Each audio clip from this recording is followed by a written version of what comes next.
So while Democrats and the media continue to whine and complain and lie to you about gerrymandering and redistricting, Donald Trump just threw down, a trump card today and changed the entire game, changed the entire conversation. What he proposed today could very well end Democrats' hopes for Congress and the White House for generations. We're going to break it all down for you coming up in just a minute. And while some voices within the Democrat Party are saying, hey, guys, maybe we need to stop with the TDS, maybe we need to stop with the lawfare, well, they're the very small minority in that party. Instead, we've got a whole slew of them saying that they haven't been hard enough on Trump and Republicans, that they need to triple down on lawfare. We'll show you in their own words what they're planning and what they're proud of, what they've done already. And finally, Mahmoud Khalil is, I'll say it, a terrorist. And Democrats are embracing him left and right. He finally spoke all by himself to the New York Times, and he revealed that he's like this, like that with Hamas. We're going to break it all down for you coming up right now. My name's Larry O'Connor, and you can call me Larry. Quick opportunity here to ask you to subscribe to our channel, wherever you're watching us right now, whatever platform. And if you're listening right now because somebody forwarded you to the podcast, wants you to try it out, subscribe. Don't miss an episode. We bring it 5 days a week now. And we've got some special shows coming up too, especially if we hit that YouTube 600,000 mark. We're at 580 right now. Our numbers keep growing on every platform, and we really want you to be a part of it. So like this video right now, if you don't mind, and go ahead and subscribe. You're going to love it. One other thing, if you really want to help the show out and you've already subscribed and you're a regular, hey, swing over to Apple Podcasts or Spotify. Subscribe there for the audio-only version. Leave us a rating. Leave us a review. I know it seems like nothing much, but it's huge for us, and it really helps grow our show in a big way so we can get all prepped and ready to go for next year's midterm elections. Now's the time where we're making big plans to upgrade this show production-wise, and we really want you to be a part of that. Liking and subscribing and leaving a rating and a review over there on the audio podcast. It's all we ask. Thanks so much. Well, the conversation continues across cable news about redistricting, gerrymandering, and of course, those Democrats who are now facing major legal repercussions for fleeing the state of Texas. I told you yesterday that they're probably going to go after Beto O'Rourke because he bragged about paying and financing this whole thing. Well, yeah, yesterday, the Attorney General and the governor announced just that, criminal investigation into Beto O'Rourke and his super PAC. That's why you watch this show, so you're ahead of the news cycle. Well, while that conversation continues, Donald Trump this morning stunned the country and stunned the media with a brand new directive that could, in fact, cripple Democrats' election chances for the next couple of decades. I'm going to give you all the details on that in a sec. But talk about predicting the future. Here's our very own Katie Pavlich, part of the town hall team yesterday. You know her, you love her. She was on the 5, and she made a modest proposal to solve all the concerns over gerrymandering. Take a listen. They wrote the rules, their rules, right? California Republicans have 40% of the vote share, and yet they have only 17% of the congressional seats. I think in Massachusetts, it's 35% of statewide vote. They have 0 seats in Massachusetts. Maryland is very similar in terms of those numbers, but of course, congressional districting also comes down to the census, which did not count properly in the last census, and also counts illegal immigrants for representation in Washington, even though they legally cannot vote. So I say that they should redo the census, get an accurate vote, and not count illegal immigrants for accurate representation of American voters in every state throughout the country. Oh, is that why Democrats like the migrants? Because it helps them reapportion their votes? It does make you wonder why they're being so hyperbolic about the situation. It sure does make you wonder. That's our Katie Pavlich modest proposal. We know they got the census wrong in 2020. In fact, the Census Bureau, through the Department of Commerce, admitted as much while Biden was president, they admitted, hey, we got the numbers wrong. Too many people were counted in some states. Too few were counted in other states. So shouldn't we redo that census? Yes. The answer is yes, we should. I'll show you the numbers on how that'll break down and how the states that got overcounted, shockingly, are all blue states. But then Katie said something very important there. You saw.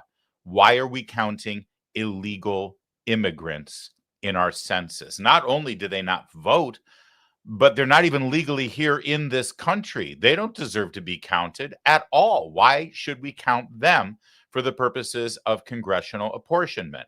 A great question. And this morning, well, apparently President Donald Trump is a big fan of Katie Pavlich because he took her idea to heart. Here's the post on Truth Social that could change everything. I have instructed the Department of Commerce to immediately begin work on a new and highly accurate census based on modern day facts and figures, and importantly, using the results of the information gained from the presidential election of 2024. People who are in our country illegally will not be counted in the census. Thank you for your attention to this matter. You can imagine the reaction to this, and we'll show you. You're wondering if this is a big deal. You're wondering if this really will rock the world of the Democrats. Well, all you have to do is look at the Democrats' reaction. We're also going to break down for you, coming up in a minute, the numbers involved in the bad census of 2020 and what things might look like if they don't count illegal immigrants, or maybe stop drawing district lines based on racial identity, which the Supreme Court is about to examine. And finally, we're going to share something with you that no one else is talking about, because the repercussions of this new census, not counting illegal immigrants, goes well beyond the makeup of the House of Representatives. We're going to reveal that to you coming up in a sec. Stay with us. But first, let's talk about the census. Let's talk about illegal immigrants. Tim Burchett, congressman from Tennessee, raised this issue in Congress during a hearing. Mr. Santos, are illegal immigrants counted in the U.S. Census? Yes. Why? They have a usual residence in the United States. Okay. Is that data collected by the census used to decide how many congressional districts and electoral college votes a state gets? It is. And it's true that states with high numbers of illegal immigrants, like California or New York, are typically Democrat states? Correct, as is Texas. Yes, sir. By counting illegal immigrants, these states receive more electoral votes and seats in Congress. Doesn't that mean that Democrats benefit from illegal immigration? You're a scientist.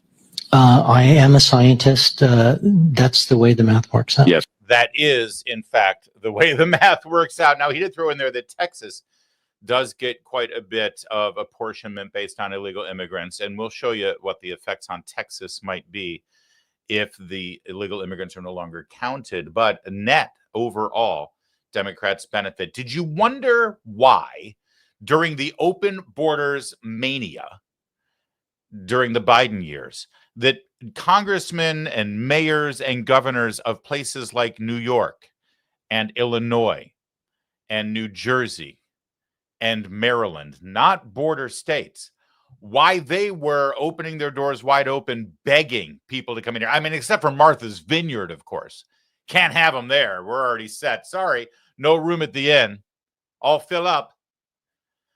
But all those other places, why was New York? Why was Andrew Cuomo and Kathy Hochul so interested in getting those illegal immigrants into their states? Why was Gavin Newsom so interested in filling his state up with illegal immigrants? Well, it's because they had lost so many people during COVID that they knew that they were going to lose representation in Congress. They wanted those peoples for the districting and the apportionment of congressional seats. They also wanted it for federal dollars. The census also means you get a certain number of federal dollars for programs. You lose people in your state, you get fewer bucks to mess around with from the feds. That's what this is all about. So, early reaction from a Democrat after Donald Trump put that out this morning. So on the subject of things that happen every 10 years, the census is one of them, and it has already happened for this decade. Yet just a short time ago, President Trump said on social media he's ordering the Commerce Department, which oversees the census, to do a new one mid-decade. What do you think is going on here? Yeah, I think it's the same thing he did with the Bureau of Labor Statistics. You know, he manipulate the data. He understands that he's not super popular right now, that his bill that passed a couple weeks ago is going to hurt a lot of Americans, and it's not popular. So he's going to do everything he can to cheat and bend the rules, break the rules to stay in power. I don't think that's what the American people want. Again, the census is there to collect information on everyone who's in this country, even those that may be here in an undocumented capacity. We need to know those numbers. So, you know, if we start manipulating numbers to just create what we like, the public's going to start losing trust in those numbers. First of all, I agree. We do need to know those numbers. Thank you very much. I'm sorry. What did he call them? People who are in this country in an undocumented capacity? People who are in this country in an undocumented capacity is a brand new euphemism for individuals whose first act on our soil was to break our laws. That said, you're right. We do need to know these numbers. We need to know these numbers so that we can hire enough ICE agents to fix the problem. But we don't need to know those numbers so that we can then determine congressional representation. And if you're wondering if the Supreme Court will allow for non-citizens to be counted, well, good question. It'll probably be challenged at the Supreme Court level. But our founders already anticipated this issue. You'll remember when our Constitution was first drafted, we had a whole lot of people living in this country who were not deemed citizens of the United States. They were enslaved Africans. They worked out a horrendous, despicable, dehumanizing solution, which was to count each of the enslaved individuals as 1/5 of a human being. It's gross. It's disgusting. It's horrible. But you can't tell me that the founders didn't address this issue. How do you count someone who's not a citizen? By the way, the abolitionists, the people who were against slavery, they were like, why should you count people in this country who are not citizens and don't vote and don't have rights? And by the way, why should you get the benefit of having those people counted as part of your population in those southern slave states where we don't have that benefit in our states? And finally, why should our tax dollars going into the federal coffers be less valuable than what you guys are contributing to the federal government? We're basically paying to subsidize people in your states who aren't even citizens. Now take slavery out of the equation and equate that to illegal immigrants, and the conversation is exactly the same. The only difference is the solution should not be to count somebody as less than human. The solution should be, you've broken the law, you don't get representation in the United States Congress. That seems pretty obvious because the enslaved Africans didn't come here breaking our laws to enter the country and reap the benefits of our nation. They were plucked from their country and dragged here against their will.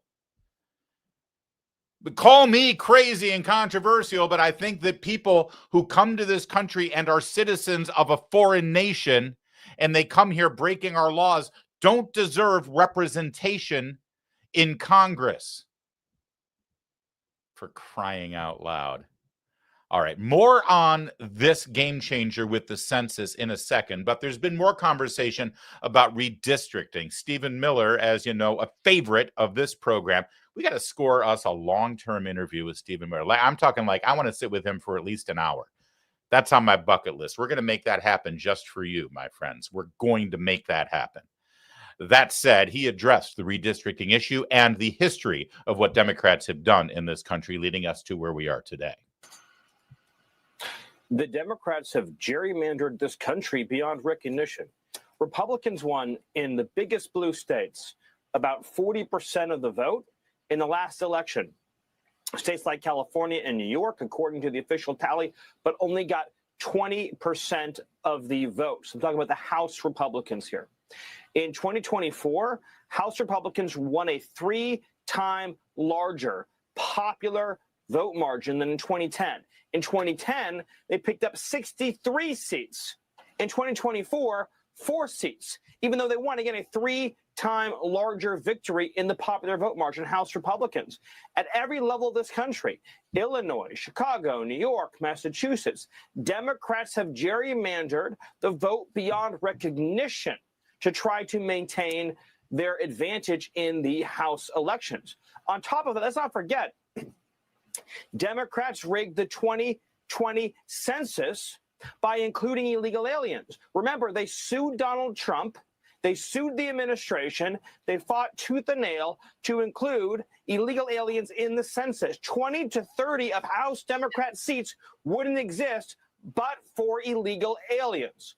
Texas is taking just a small corrective step against this ocean of fraud, this ocean of abuse by the corrupt Democrat Party, Sean. Love Stephen Miller. Absolutely. And he's 1,000% right at every turn. And because that's such an effective talking point right now, because Democrats can't run from reality, truth, history. Now they're changing their tune. I mean, they're lying to you. Don't be mistaken. Here's a perfect example. J.B. Pritzker, Jabba the Hutt Pritzker, who is the governor of Illinois, who oversaw the last redistricting that created gerrymandering that makes people like cry with laughter. It's so cynical and so despicable. That's why he's getting criticized for housing these Democrats. He now claims that he hates gerrymandering. He's completely against gerrymandering. Why would he lie about this?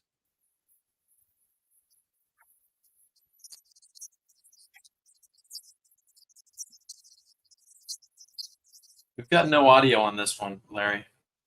Sorry? We've got no audio on this clip. You don't? Well, that's weird, isn't it? Huh. It's just in one channel. I'm hearing it, though. But this is Jabba the Hutt Pritzker claiming that he is absolutely in favor of eliminating partisan gerrymandering. And we already know what he and his state's history and his party's history is, Illinois. All right, so there's some cynics who are watching this transpire right now, and they're saying, oh, you know what? Trump's out there saying don't count illegal immigrants, but states like Texas and states like Florida, they've got a lot of illegal immigrants. They benefit from the census showing those illegal immigrants. Excuse me. It gives them more representation in the House, certainly, but even more cynically, these people, and these are all conventional wisdom, DC, cynical, left-wing Democrats mostly. And they'll say, oh, I bet you Ron DeSantis will hate this because Florida gets all this money for those illegal immigrants in their state. Texas gets all these federal funds for illegal immigrants. By the way, isn't it remarkable that they get all this federal funding for illegal immigrants who were constantly told don't get any of the federal benefits that money is supposed to pay for? Figure that one out, won't you? And they claim that those Republican governors, they're not really in favor of this. They don't like it. Well, funny, this issue came up a couple of months back when Trump said that he wanted to redo the census to not include illegal immigrants. Ron DeSantis was right next to him when he said it. What did he say at the time? They include anybody that happens to be in your state. Well, California would lose like 5 seats if they did a fair census.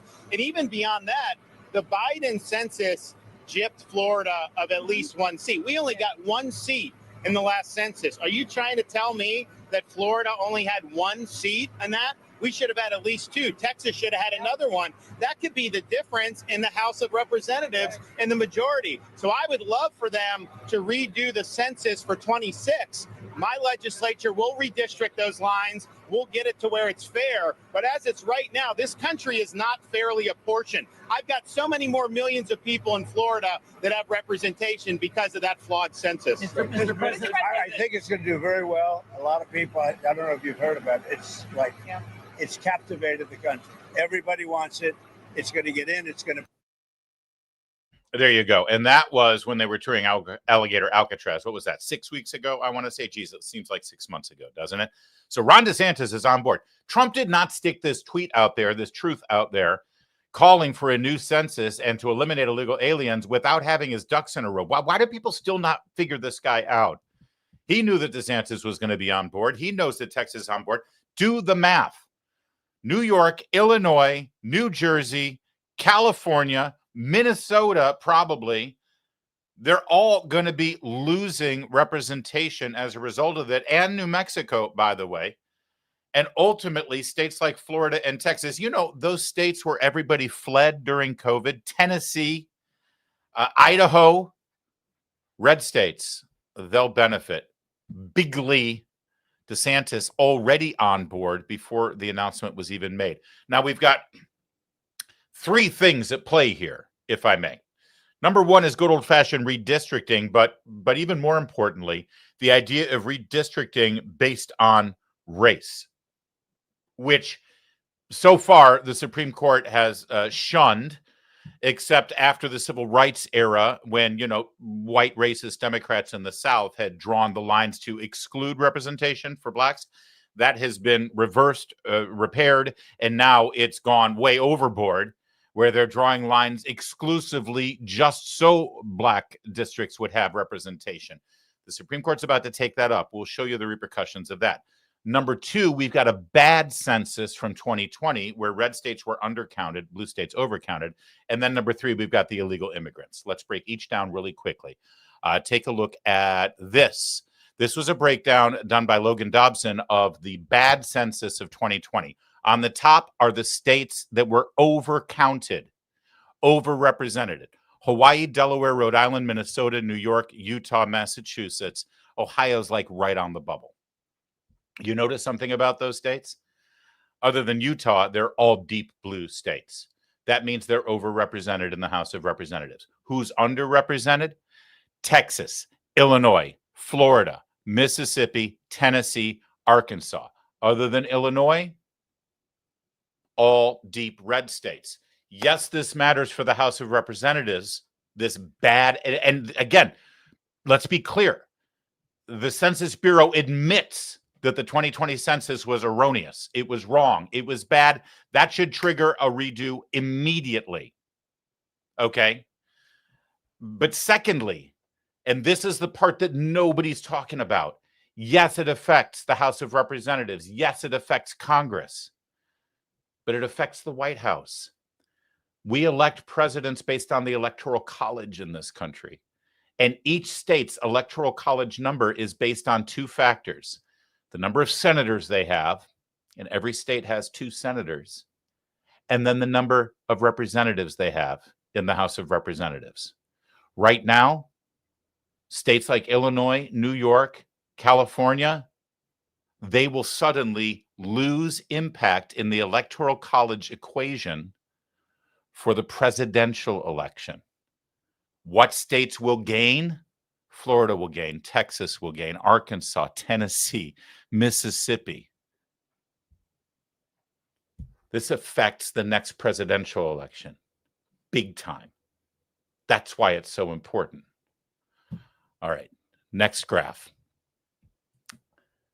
Racial gerrymandering. Supreme Court is currently, they have it on their docket. They will start hearing arguments in October about whether it is constitutional to draw congressional lines based on race.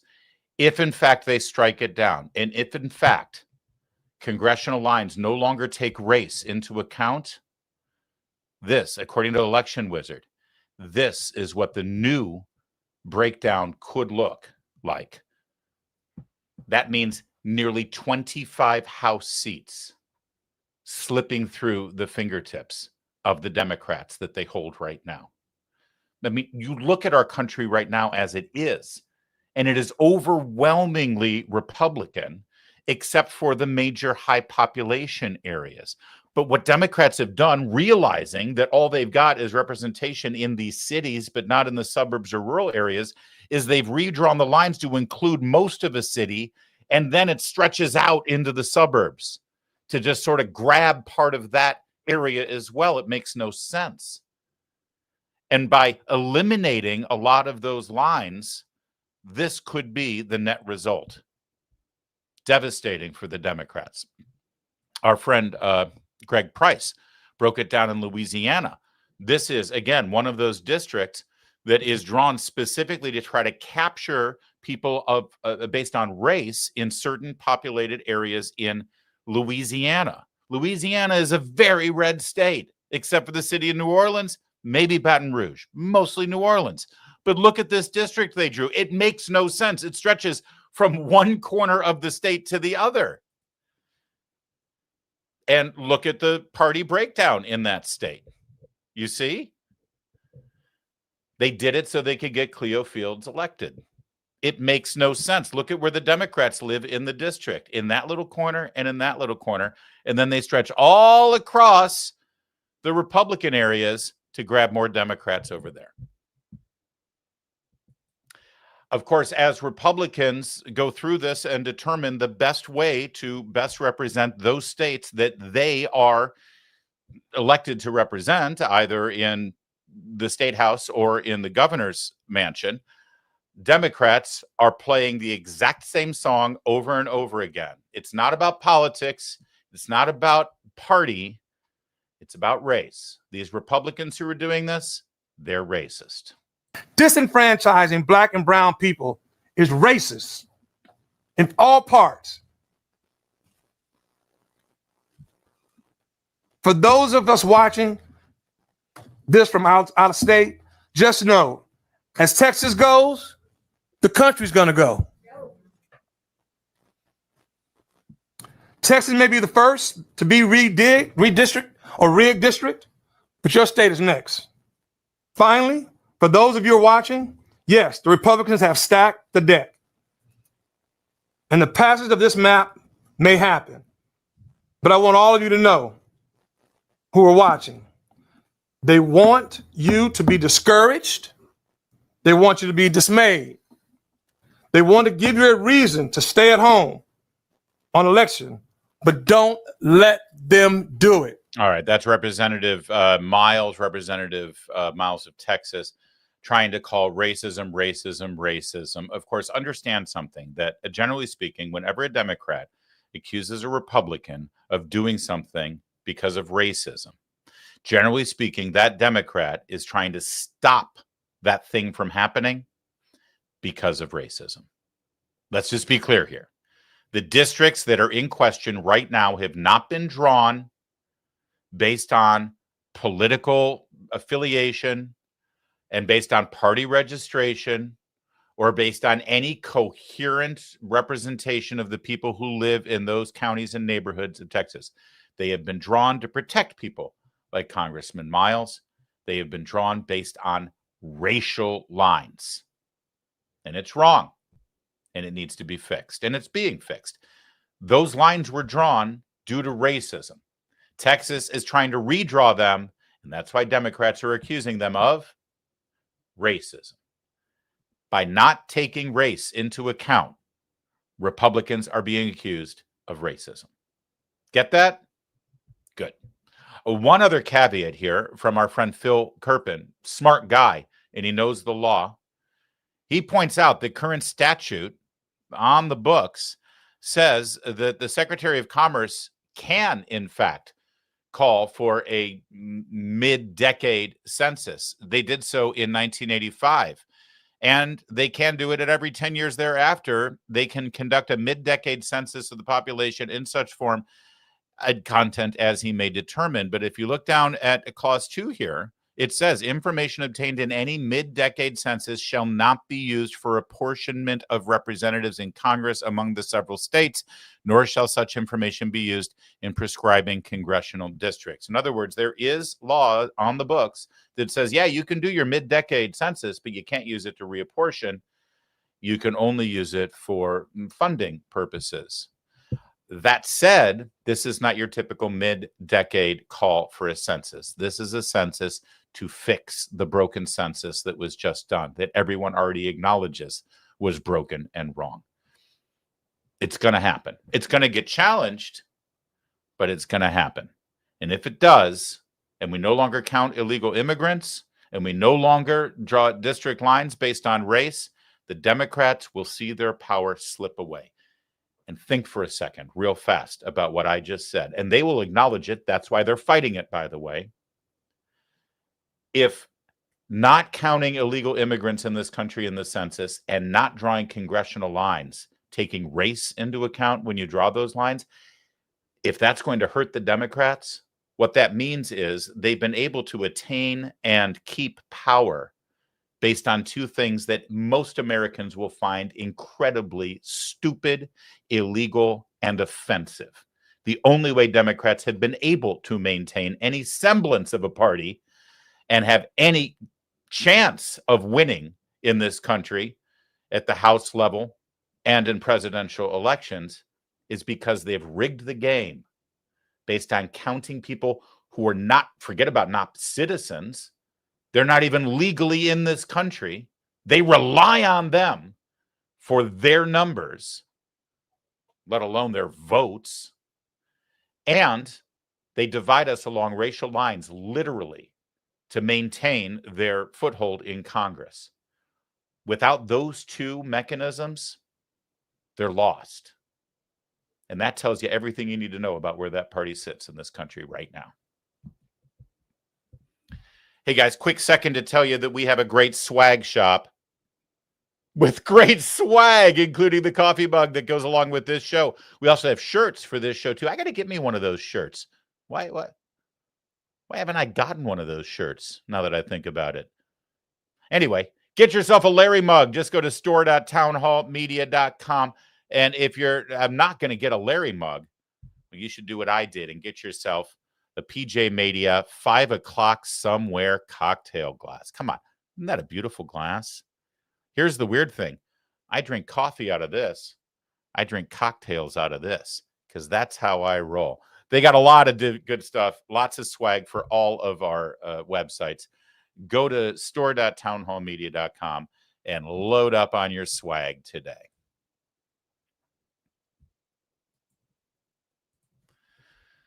Democrats are having some rough days right now, and, well, we kind of enjoy it. Some sane voices are telling them that they should talk to the voters, figure out what matters most to them, admit what they got wrong in the past, and try to actually build some coalitions out there solving the problems of the American people.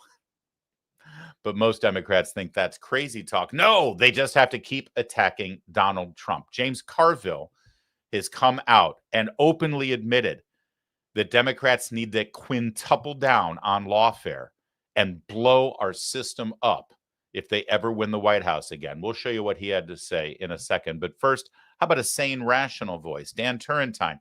Listen, he's a liberal Democrat. He lives in New York. He worked for the Obama administration. He's worked with the Clintons. But he gets it. And he's a regular on the morning meeting with Sean Spicer and Mark Halperin. I fill in for Sean sometimes on that show. You should check it out. Here he was on Hannity last night admitting the real problem with the Democrats. If smart Democrats are out there, they should be listening to Dan, but they're not. Anything that you heard me say in that monologue you disagree with? Sean, I wish there was, but unfortunately, for people like myself and folks that are focused on trying to win races and rebuild our majority, it's horrifying that the party just will not come to grips with the depths of its problems and do the things to get out of it. And you said it earlier, there's two big problems. The first is our leadership, such as it is terrified of being canceled. If they come out and say it's great that the border has been secured, they'll be attacked. If they say that boys shouldn't be playing girls' sports, as Gavin Newsom and Rahm Emanuel did recently, they were attacked. If they come out and say it's great that the police keep our neighborhoods safe and that they're heroic in their efforts, they'll be attacked. And the second part is we continue to have no agenda to help the real lives of real people. It's Trump derangement syndrome and this academic stuff about authoritativeness. Until we come to grips with this and start doing this work, we're going to remain in a ditch. Yeah, Dan, let me go a little bit deeper here, because the question is, you're willing to say it. Why isn't Chuck Schumer? Why isn't, Nancy Pelosi? Why isn't Hakeem Jeffries? Do you think that Schumer, Jeffries, Pelosi, Democrats, are they silent because they're afraid, or are they silent because they're in agreement? They're silent because they're afraid. And take the two people here in New York City. Chuck Schumer's terrified of being primaried by AOC. There was a poll 2 months ago. He trails her by 20%. The only way that he could defeat her is to savage the base, right? Good luck being the Senate Majority Leader again if you go to war with your own base. The second is Hakeem Jeffries. He wants to be Speaker if we're able to retake the House. He needs the base. Pelosi has the backing of the base. She always has. But Jeffries is a former corporate lawyer out of New York City, and Chuck Schumer is a Bill Clinton Democrat. Unfortunately, that's not a popular place to be in our party right now. And so we have two leaders terrified of the base. All right. So listen, part of this is very gratifying because, frankly, as a lifelong Republican, I love to see them squandered right now. I love to see them completely shiftless, aimless. And while Dan Turrentine makes some sense here, and he's actually saying, listen, let's put a plan together. Let's be deliberate. Let's listen to the voters. Let's admit what we did was wrong. That's the way to go. Here comes James Carville doing a Leroy Jenkins, where he says all of the quiet stuff out loud about what he thinks Democrats should do if they're ever in power again. Republicans, just run this as an ad right now, letting voters know exactly what these maniacs will do if they ever get back in the White House. Take it away, Jimmy. The Democrats talk about democracy, and you have these people, the importance of democracy and preserving democracy and saving democracy. Well, the truth of the matter is, people are right when they say this democracy is really imperfect. And they're going to have to do, if the Democrats win the presidency, the Senate and the House in 2028, which is not impossible. I don't know if you say likely or possible. I don't know what word you know, but it's certainly not impossible. They are just going to have to unilaterally add Puerto Rico and the District of Columbia states. They're going to have to, the Congress does give, the Constitution gives Congress power over federal elections. I don't think they can redistrict, but they're things they're going to do. They're going to have to do it. They're just going to have to do it. And they may have to expand the court to 13 members. Any of those things in isolation, I would be skeptical about. I would be cautious about. I would say, well, I don't know if that's the greatest idea in the world. You're opening Pandora's box, or all kinds of things. If you want to save democracy, I think you got to do all of those things, because we just are moving further and further away from being anything close to democracy. And I don't know if it's something that they should talk about during the campaign. I guess you probably would want to, because if you have a Democratic House, a Democratic Senator, and a Democratic president, they should do that on day one.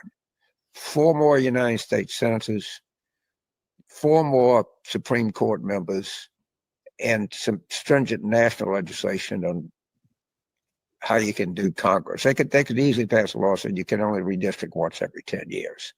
Yeah.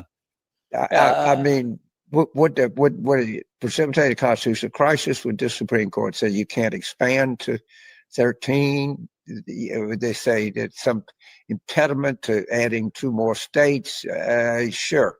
And what they do, they'll just issue a ruling on the shadow docket saying that it's overturned, but that you got to force ahead. Yeah, the shadow docket is supposed to be the emergency document. You only rule when there's an emergency. The shadow document now is emergencies or when Trump needs it. Right. And that's what they've done. And they don't give you a reason anymore. Yeah. I mean, so I don't know. I really don't. But if you're going to save this country or this republic or whatever you want to call it, you're going to have to do something in 2028, because it's slipping away from us by about a minute.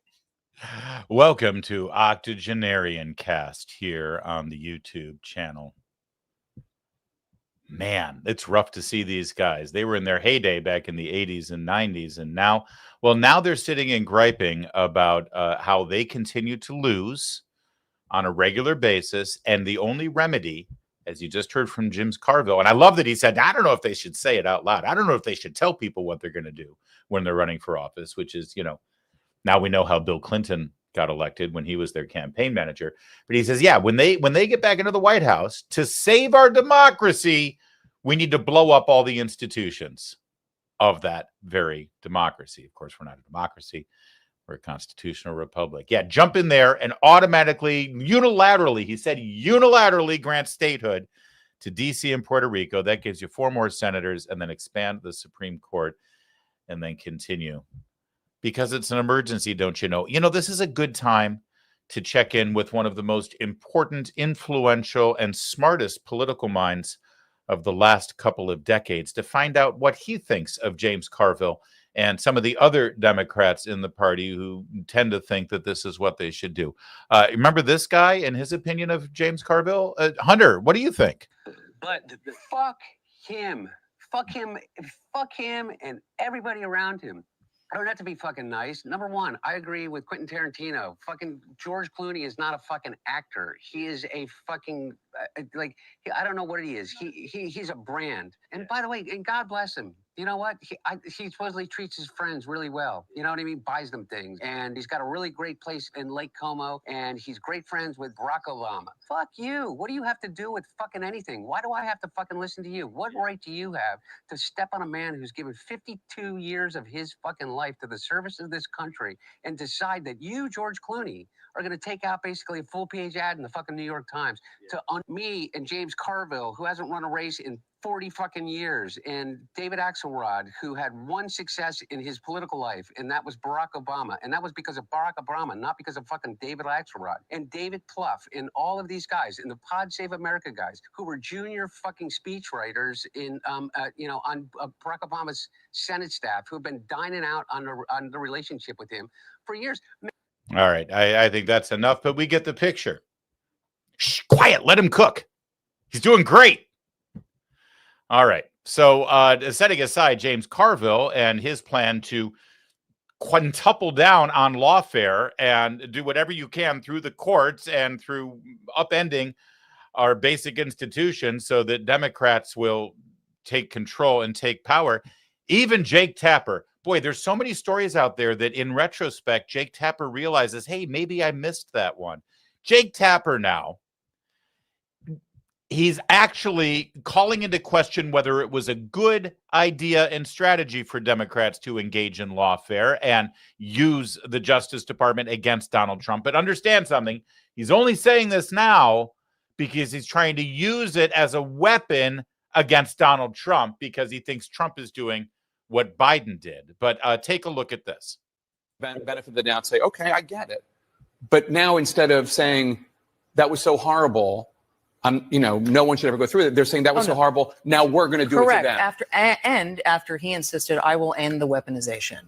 It's really hard to see what is the turbocharged here. it. Right. And he is systematically going after people who either criticize him or oppose him, or have disagreed with him or investigated him. And, we will see how many more follow. Yeah, well, just so you know, as they sit here and wring their hands saying, oh, but Trump said he was going to end the weaponization of the legal system. When he said it during the campaign, these people all lined up and said, but there is no weaponization of the legal system. There's no lawfare. What are you talking about? All of these charges against Trump, the raid at Mar-a-Lago, completely justified. Now, when the people who did those illegal acts are actually facing repercussions for using our justice system against innocent people, now they're saying, I thought you said you were going to stop this. Jake Tapper. By the way, I wonder what Hunter Biden thinks of Jake Tapper. But fuck him. That's what I thought. All right, I just wanted to check. I assumed that, but I just wanted to check. Democrats are going to spend the next several months now as they have to lawyer up, as they have to defend themselves, as they are called into Congress under subpoena, as they are visited by the FBI and U.S. attorneys, as a grand jury is going to look at their behavior over the last 10 years. They're going to be complaining, they're going to be whining, and they're going to be doing exactly what you just saw Jake Tapper do. They're going to claim, hey, we didn't do anything like that. What are you doing? No, none of that happened. There was no lawfare. We didn't do that. If I may, bull. Because we actually have them. Not just admitting to it, bragging about it. Keith Ellison is the Attorney General of Minnesota. Remember him at the 2024 convention? In the Republican Party, everyone thinks they're above the law. Hell, nearly a dozen of their own lawyers are facing serious charges. Even their lawyers need lawyers.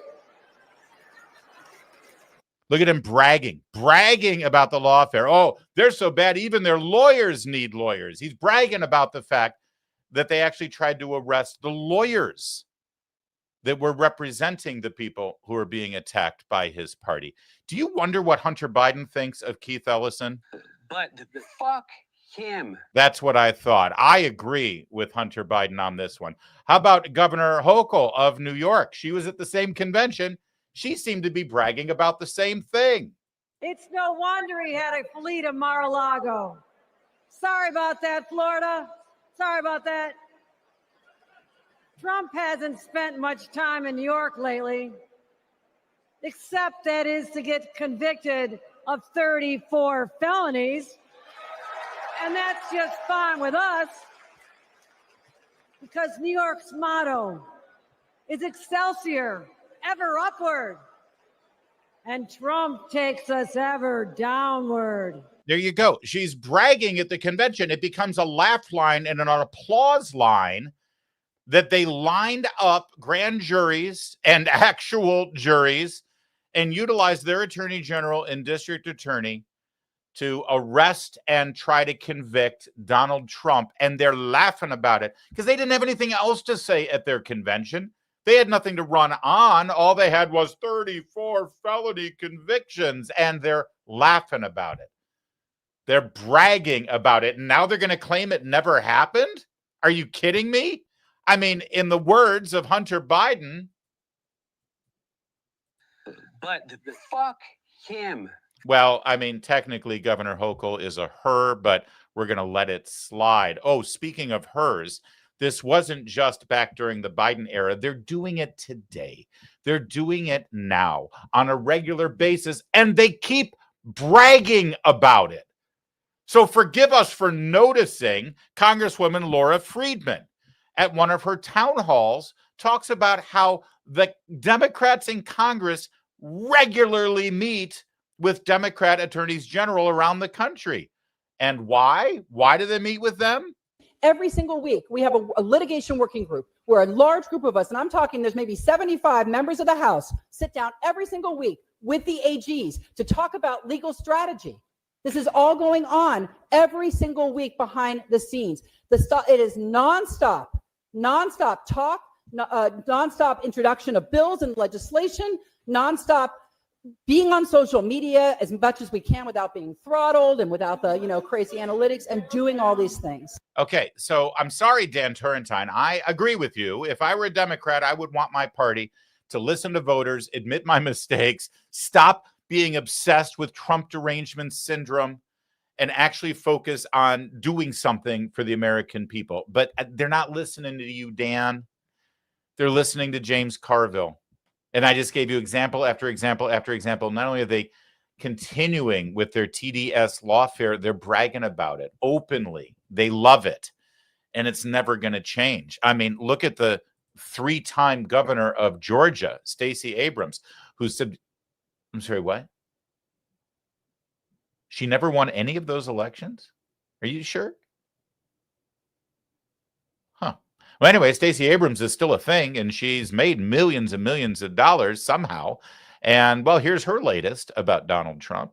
Among the many other vile things that Donald Trump has been called, including tyrant, liar, scam artist, he is also an aspiring dictator, supported and guided like a puppet by a cabal of tech billionaires, Christian nationalists, and xenophobes who all have his ear and understand government a lot better than he does. Wow, that is a really natural and spontaneous kind of delivery for a podcast. She's going to be a superstar. Good for her. I'd put her right up there with Michelle Obama and her sexually ambiguous brother on that great podcast they've got going for them. So there you go. That's the latest. He is an aspiring dictator. Stacey Abrams, she's really the voice of the future of the Democrat Party. Here's the problem that all of them don't quite understand.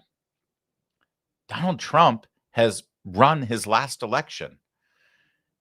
They should be treating him like a lame duck. That would be smart. That would be brilliant, actually. See, the problem is they continue to narrow their appeal in the country, but that narrow group that still supports them and loves them, those fanatics, they've been feeding them TDS, fever pitch,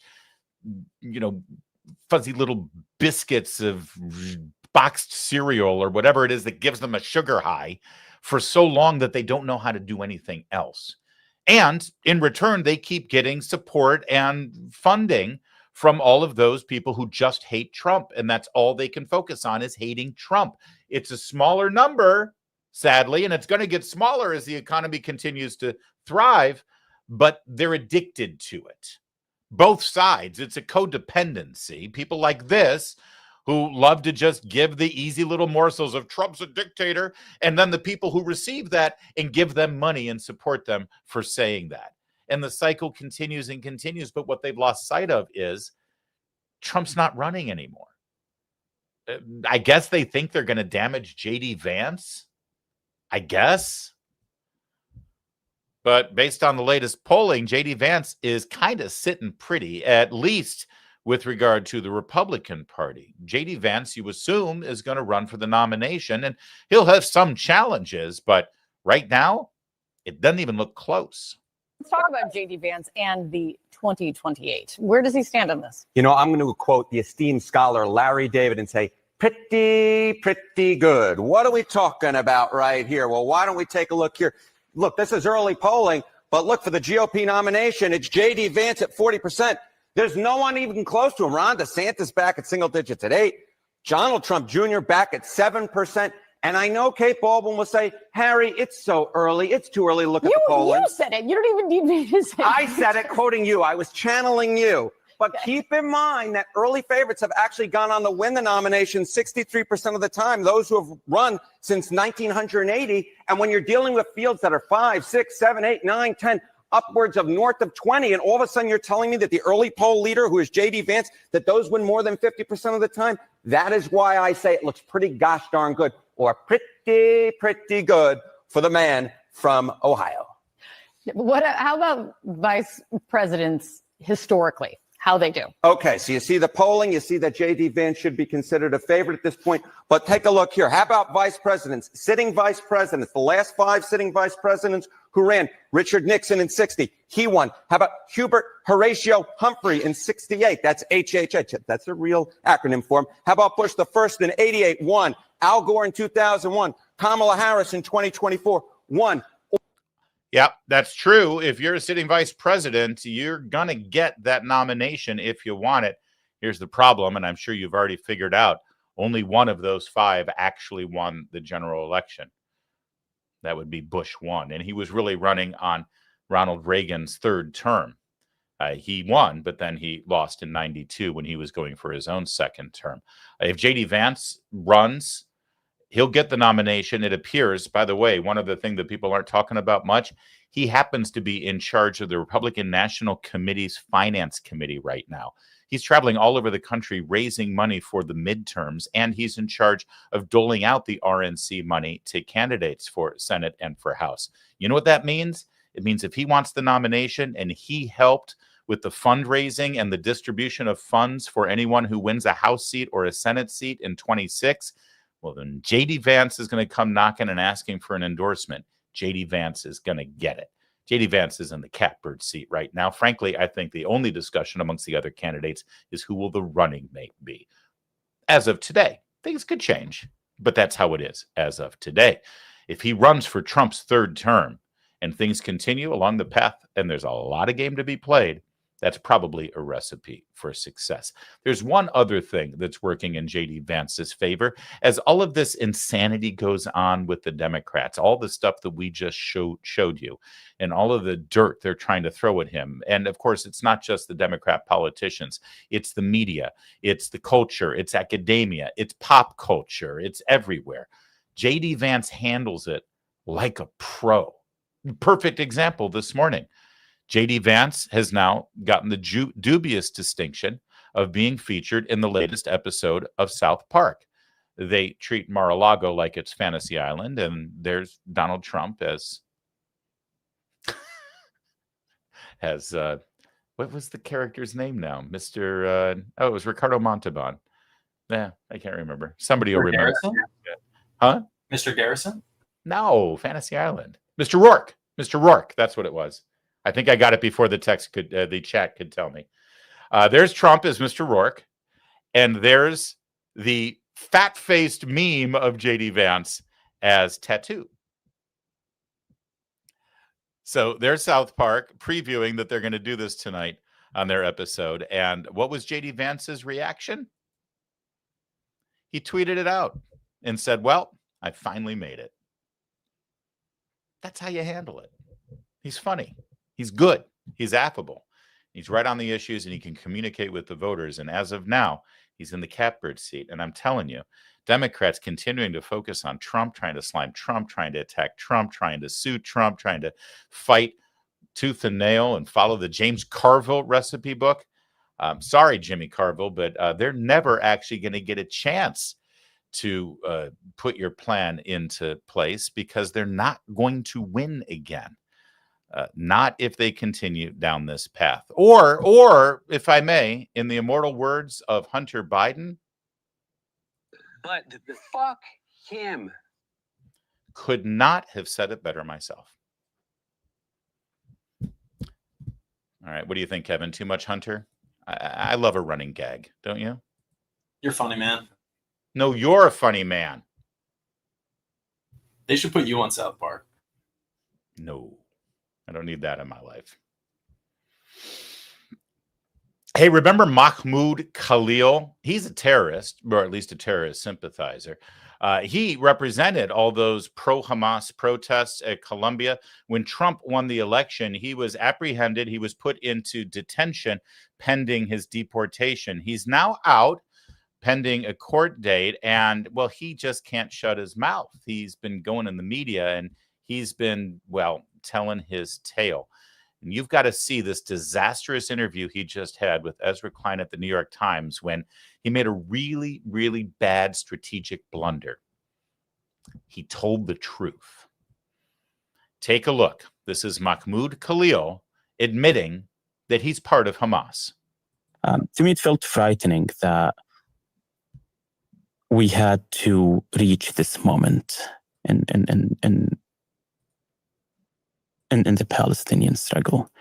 And I remember I didn't sleep for a number of days, and Noor was very worried about like just my health. And it was heavy. Like I still remember, like I was like, this couldn't happen. And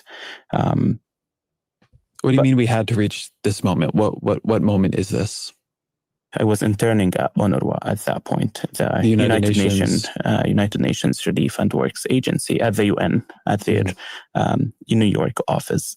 And as part of my internship, my research and work was focused on, Palestine, on the situation in the West Bank and Gaza. And you can see that the situation is not sustainable. You have an Israeli government that's absolutely ignoring Palestinians. They are trying to make that deal with Saudi and just happy about their Abraham Accord without, looking at Palestinians as if Palestinians are not part of the equation. And they circumvented the Palestinian question. And it's clear, like it's becoming more and more violent. Like, by October 6th, over 200 Palestinians were killed by Israeli forces and settlers. Over 40 of them were children. So that's what I mean by, like, unfortunately, we couldn't avoid such a moment. And yeah, it was absolutely difficult, like, to see not only the horrific images, but also the response of Israel, because I knew like that's what Netanyahu wants. Okay, this is vile. Let's just break down exactly what's happening and understand why this is so relevant. I mean, it's relevant because we care about life and humanity and right and wrong and moral good and evil, but also this is now the mainstream position for the Democrats in this country. Democrats of every level in the party have embraced this guy and aligned themselves with this guy. We'll show you that coming up in a second. But I hope you picked up on something. And by the way, huge hat tip to our buddies over at the Washington Free Beacon for grabbing this and finding this and drawing attention to it. And I'm glad we can amplify attention to it. Did you notice something? Referring to the October 7th massacre and referring to Hamas, the terrorist group funded by Iran, who wants to wipe Israel off of the map, he kept saying we.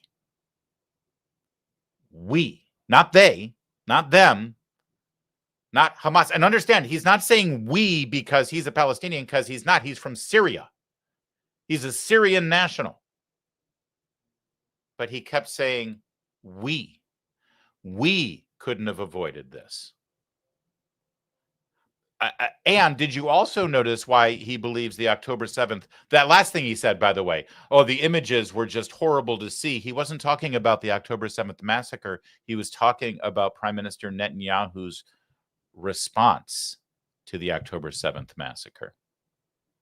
No, the October 7th massacre was inevitable. It was necessary, but it was really hard to see the images after the fact.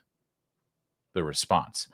He also said that the reason why it was inevitable was because Israel kept engaging in peace deals. He mentioned the Abraham Accords. He mentioned that there was a pending potential peace deal with Saudi Arabia coming up. And he didn't think the Palestinians were getting a seat at the table for those deals. So that's why it was inevitable to massacre over 1,000 people peacefully attending a music festival and then taking hundreds of Americans and Israelis hostages that are still being starved and tortured to this day. He says October 7th was necessary because there were too many peace deals going on in the Middle East. We can't have these Arab countries entering into peace agreements with Israel. We got to do something. We got to murder as many of them as we can. This guy is a ghoul. And he's being celebrated and embraced by Democrats. We'll show you. But first, let's be clear here. No one should be surprised. I mean, it's not the first interview he's given. Here's a softball on CNN where he was asked a really simple question. Can you condemn the actions of Hamas on October 7th? Should be easy, right? I mean, unless you're one of them. Just to be clear here, though, do you specifically condemn Hamas, a designated terrorist organization in the United States, not just for their actions on October 7th? I condemn the killing of all civilians, full stop. By the way, real fast, I'll let you finish here, Mahmoud. But did you notice that he slipped up and almost said, I condemn the killing of all Palestinians, and then stopped himself and said civilians? Understand something, by the way, from the Hamas perspective, from the Palestinian perspective, every single Jewish citizen in Israel is a member of the military. They do not consider, and check me out on it, go ahead and search it. It's in all of their public utterances and their charters and everything. Every citizen of the state of Israel, they consider a combatant. Because every adult at some point in their life, usually when they turn 18, has to give 2 years of service to the IDF. As far as they're concerned, that means that each and every one of them is a member of the military. So they're all free game. There's no such thing as civilians. So when they say, oh, I condemn the killing of all civilians, it would be great to have a follow-up there and say, do you mean Israeli civilians? Do you? All right, but we'll let him finish. On October 7th. I condemn the killing of all civilians, full stop. But what I don't want to get into is no, I am very clear with condemning all civilians. I'm very straight in my position in that part. But it's disingenuous to ask about condemning Hamas while Palestinians are the ones being starved now by Israel. It's not condemning October 6th, where 260 Palestinians were killed by Israel on October before October 7. So I hate this selective outrage of condemnation, because this is not, this wouldn't lead to a constructive conversation. And this is also like what we want to deal with is the root causes of why that happened. And it's in no way anyone can justify just to be clear, the killing of civilians. Mahmoud, we did ask about, we've talked at length about your views, of course, on the Palestinians, but it is fair to ask you about whether you condemn Hamas, because the Trump administration has claimed that you are a Hamas sympathizer. So it's very important to actually ask that question in this broad conversation. Yeah, I simply asked and protested the war in Palestine. That's what I did. That's my duty as a Palestinian, as a human being right now, is to ask for the stop of the killing in my home country. There you go. He keeps hemming and hawing, and he continues to talk, well, like a member of the Democrats in the House of Representatives who can't bring themselves to condemn Hamas. And he was given multiple opportunities there, as you saw, and no. He doesn't condemn Hamas. Although, real quick fact check here, since CNN didn't engage in it, the whole idea that Palestinians are starving here due to the Israelis, according to a new report, 90% of the UN aid trucks in Gaza were looted by armed militants or hungry Palestinians before reaching their destination. If there's anyone starving, it's not because of lack of aid. Did you know that there are only 2 countries on the planet who are actually giving aid and have been giving aid for nearly 2 years now to the citizens of Gaza? Those 2 countries, can you name them? The United States of America and Israel. But you see, the Hamas terrorists, they won't let Israel into the borders of Gaza to distribute aid. You have to give it to the terrorists, and then we know what the terrorists do with it. Okay. Hen Mazig, who is actually with the Tel Aviv Institute, he broke down this entire interview, not just the 2 minutes we showed you. And it is amazing, actually. And the lack of follow-up or pushback from Ezra Klein of the New York Times is lamentable and despicable. Khalil talks about how Palestinians in Syria have no property rights. He's from Syria. I told you that. Even after generations, it's blatant discrimination. He says that when you're Palestinian in Syria, he said, when you don't have any property, there's nothing in terms of family wealth. They don't have property rights there. Ezra Klein just lets it go. He doesn't follow up and say, well, hold on a minute.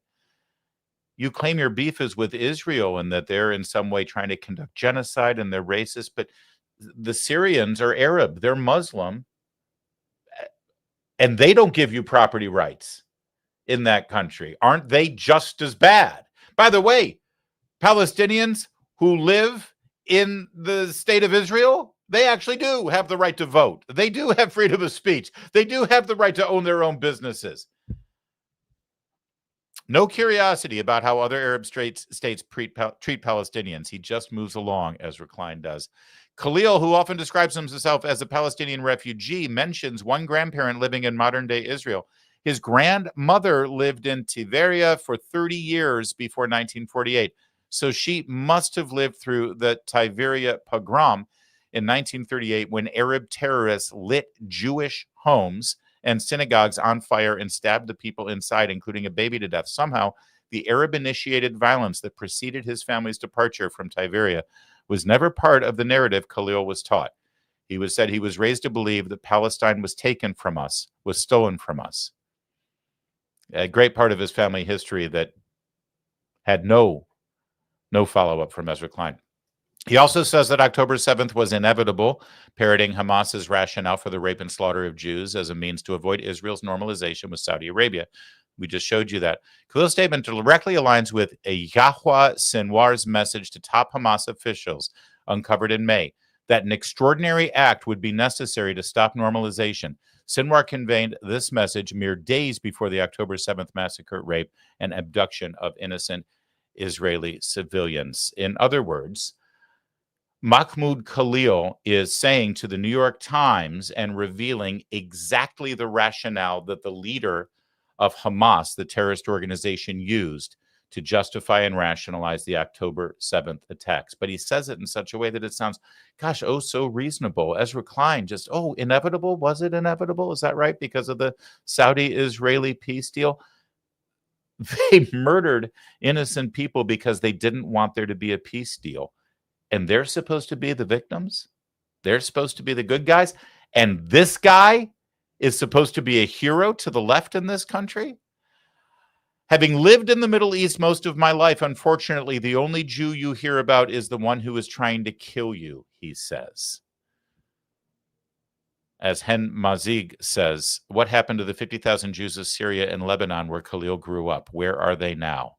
Did they try to kill you? Yeah. In fact, what about the Jews that used to live in Iran, that used to live in Jordan, that used to live in so many other regions around that? Around the Middle East. Klein gently asks about a Columbia protester who said Zionists don't deserve to live. The protest group first apologized, then took the apology back. Khalil doesn't condemn the statement. He plays the victim, saying his movement is being demonized. And then comes this gem. Khalil wants to liberate my oppressor from their hate and from their fear. A first good step would be calling out genocidal calls in your own camp. Literally. Understand something. This guy has no business staying in this country. He is not a citizen of the United States of America. He came here under false pretenses to obtain a student visa, and he has been operating on behalf of this country and our allies' enemies, and he's admitting it. But wherever you stand on that issue, let's be clear, Democrats embrace him as one of their own. I mean, literally. This guy is their hero. This guy is a superstar. Hanging out with Zohran Mamdani. And of course, by the way, Zohran Mamdani, good buddy and pal of the terrorist leader, Mahmoud Khalil, he is now officially accepted by the chairman of the Democratic National Committee as a member in good standing. Okay, so she's from Massachusetts. And one of your challenges is you've got to figure out a way to win in some of these purple or red states for Democrats. How difficult does she, Mamdani, AOC, and the progressive left make that for you? Well, I don't think they make it difficult at all. At the end of the day, the difference between the Democratic Party and the Republican Party is that we're a big tent. We have lots of people in that tent from all of the different ideological wings, from conservative Democrats to centrists to progressives to these new leftists. And the reality is I've always said that you win through addition, not subtraction. You don't win by pushing people out of your coalition. You win by bringing people into your coalition. There you go. He's perfectly fine having the terrorist lover as the new Democrat mayor in New York City. Big tent. That's how we grow, through addition. Super big tent. Hey, now that we're done with this interview, could you please bring us the Democrat in good standing who believes that babies have a right to live in the womb? Can you bring me the Democrat in good standing that agrees that life begins at conception and that life is of value and should be protected? Come on, you got a big tent. I'm ready. Bring that. Okay, fine. That's too much to ask. All right, I got another question. How about the Democrat who agrees men can't get pregnant? Can you bring that Democrat in? We'd love to interview that Democrat. In fact, why don't we ask you, Chairman of the Democratic National Committee, can men get pregnant? Yeah. Democrats love their terrorist. Here's Alexandria Ocasio-Cortez. When Mahmoud Khalil, the guy who just rationalized the slaughter of thousands of innocents on October 7th, saying it was inevitable, we had no choice, me and Hamas. Well, when he was released, there was AOC, shoulder to shoulder, patting him on the back. Hey, AOC, why are you showing your hair? He won't let his wife show his hair. Yeah. And then he leaves and abandons his wife and his baby to go embrace the media. Oh, Larry, that's just AOC and Bernie Sanders and Mahmoud Khalil. Those are the radicals. Those are the socialists, but not real Democrats, not mainstream Democrats, not mass appeal moderate Democrats like, the Democrats in the Senate, right? Right? Oh, I don't know. That's the post from the Senate Judiciary Democrats. There's a little picture of Dick Durbin there. Don't forget his campaign slogan. Very memorable. Dick Durbin before he dicks you.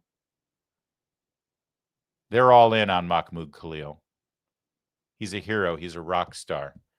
He represents the Democrats. He should run for office. Why not? And there he was in his New York Times interview, aligning himself and even admitting out loud, we had no choice when it came to October 7th. We, me and Hamas, we. All right, guys, thanks for watching. That was fun. Don't forget to like and subscribe to our channel and bring on your super chats. Casperius, haven't seen Casperius in a while. The $10 super chat. 2030 census is coming up quickly. It's why the 2028 presidential election is going to be so pivotal. If Democrats win, the illegal immigrations will flow and the census will count illegals the last 2 years. Yeah. Well, listen, that's only if we can get the census done properly the way it should have been done in 2020. Then I think we might be okay. But you're right, Casperius, critically important. That's why we focused on JD Vance a bit today, too. Thank you for that $10 super chat. And Go USA 999 super chat. Where is the Kevin mug? The man behind the man. Well, first of all, Jeb is the dog behind the man. There's no one actually behind me. Is there? By the way, if you ever see anybody behind me, let me know, because they shouldn't be here. I don't know, Kevin. Should we get a Kevin mug? I'm not important. Oh, here we go. Remember, you are a trash can. Oh, thank you. That's very good. Very good. Little Opus Dei action there. Listen, Kevin, I like the idea. We could do like a line drawing, just like the trucker hat and the mustache. Right? I would wear that. I would wear that. Let's if you want a Kevin mug or Kevin swag, let us know in the chat comments. If you throw $1.99 in there, that will help convince the bosses that you'd actually buy this swag. And if you want to submit artwork, go ahead. If you want to do all our work for us, in fact, go ahead. Crunch de Grace Hopper, like that. $4.99 super chat regarding ICE raids. If you feel potentially targeted by ICE, just carry your passport. Problem for all concerned solved. That's right. Of course, unless you don't have a valid passport, or even worse, if your passport is stamped El Salvador. But yes, that's a really good solution. Thank you for that, Crunch. God's best friend with a £5 super chat. Humanitarian Gaza residents declared themselves not part of the human race on October 7th, 2023. God bless you. Thank you, God's best friend. And I pray for your country, because I'm afraid you are a minority voice right now in the United Kingdom. But hope springs eternal. Everything comes around. All right, guys, thank you so much for watching. We'll be back tomorrow because we started our Friday shows now. So we will definitely be here. Don't miss it. We'll see you then. I might even wear a tie. Have you liked the vacation shirts all week? I'm almost out of them, actually. I'm actually almost on vacation, so I probably need to get all these cleaned after wearing them this week. We'll be back tomorrow, same time, and I'm going to shave. Same time, same place. In the meantime, my name's Larry O'Connor, and you can call me Larry.